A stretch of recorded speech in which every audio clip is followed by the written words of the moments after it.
afternoon. I came here to you from Gdańsk, which is really a long way, especially if you're traveling by car with 5 kids.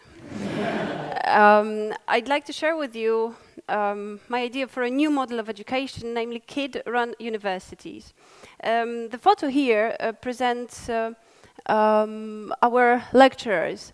On the right, you can see a 10-year-old inventor, Przemek.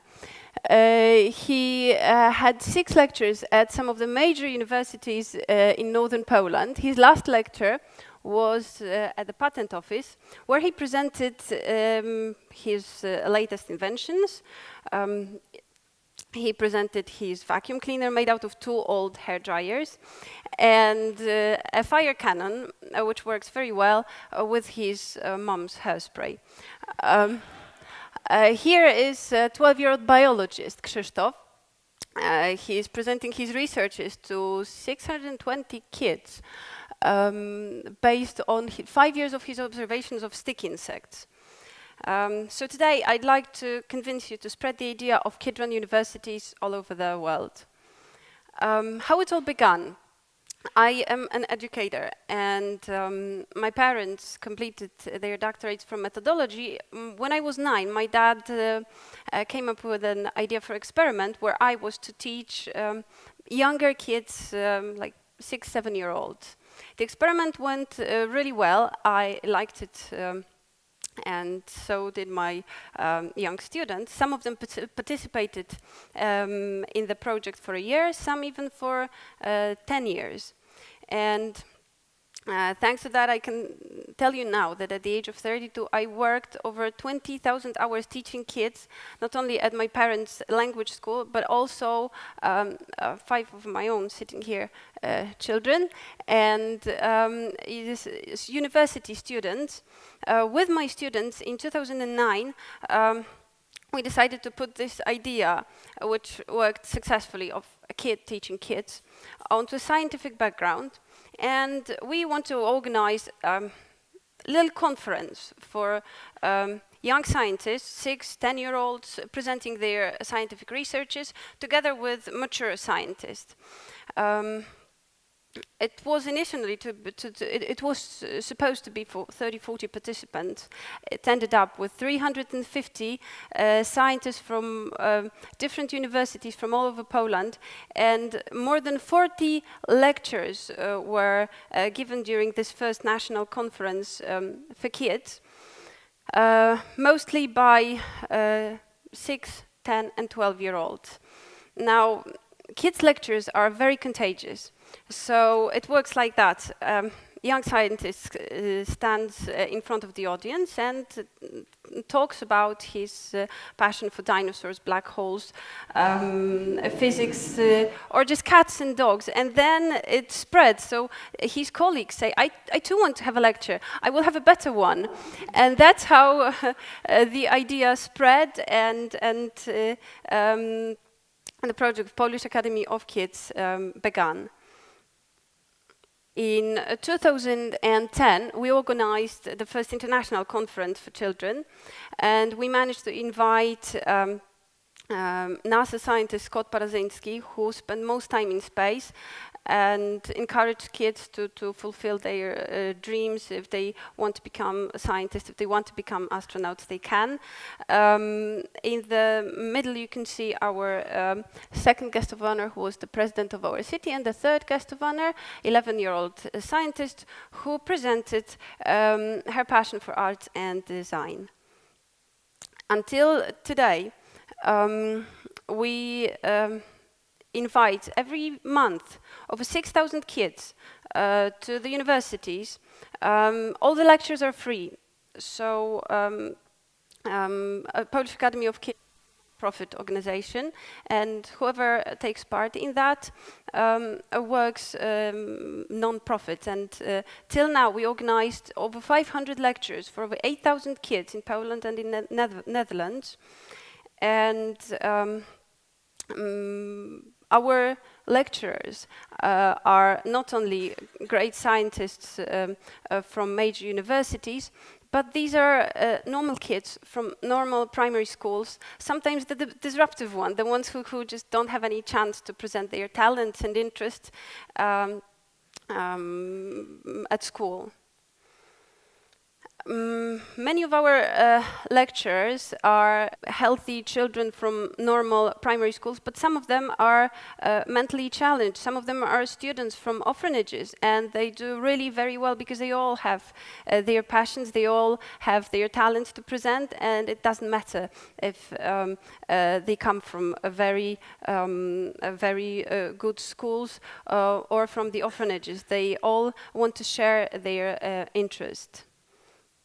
One of the key issues about our idea for kid-run universities is we want to emphasize the fact that science is based on asking questions.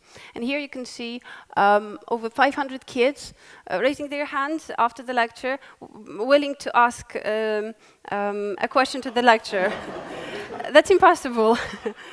And each lecture is end up, well, I didn't ask the question. Why didn't you choose me? But the truth is that we actually bribed the kids. It worked like that. At the very beginning, we told the kids that it's not as important to answer the question correctly. It's not important like the model of school education where you have to have fixed answers to certain questions, but it's most important to ask questions. So that's why we decided to give them a little present after, if they decide to ask a question after a lecture. And it spread like a disease once again. So after 4 years, they're used to asking questions, no matter if they get the leaflet balloon or anything else. What is our aim? We would like to give the opportunity to all the children possible to participate in free lectures given by best scientists. We know and we have observed how contagious it is to have contact with people who are passionate about something, about science.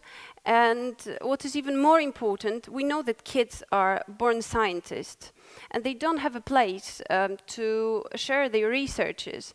They are made to sit down and listen to the teacher, answer questions correctly, but we want to create such a platform where they can freely present whatever they are interested in.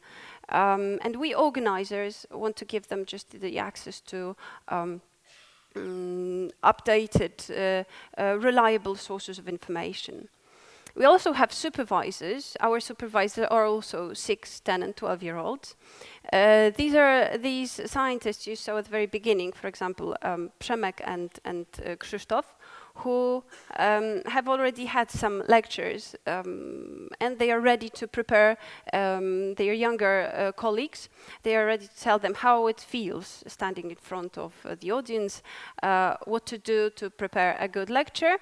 And the supervisor of our project last year was a really amazing person, Dawid Zapisek, who died last year, but he prepared many young scientists. He checked their presentations.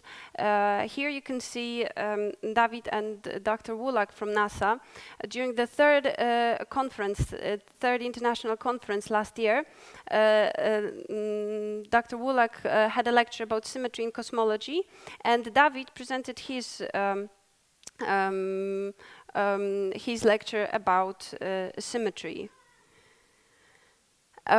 What is this new model of education about?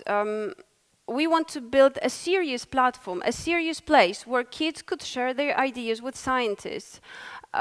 It is amazing that we spend billions of dollars for innovations in technology, in design, in science, excluding the most creative units.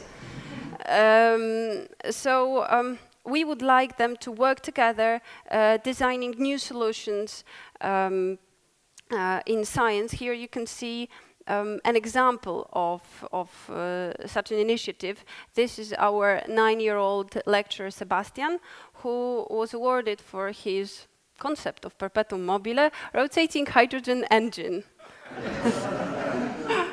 during the 6th International Conference. And I must tell you that I do admire the organizers, that he was treated very seriously, and he was so proud to be able to present his concept in front of the audience during the international conference. I'd like to show you a short film from our academy so that you could see some of our young scientists. This is Wojtek, 12-year-old chemist here at the University of Technology, encouraging his younger colleagues to experiment in a safe way.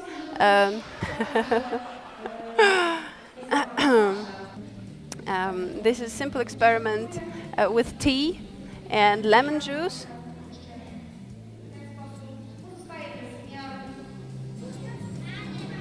You can see the kids are fascinated.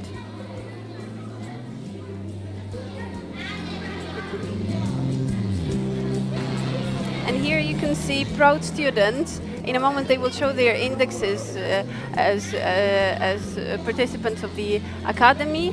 These are kids from a local school and from a village orphanage. And that's our 8-year-old lecturer with his prototype of a 13-meter model of a snake.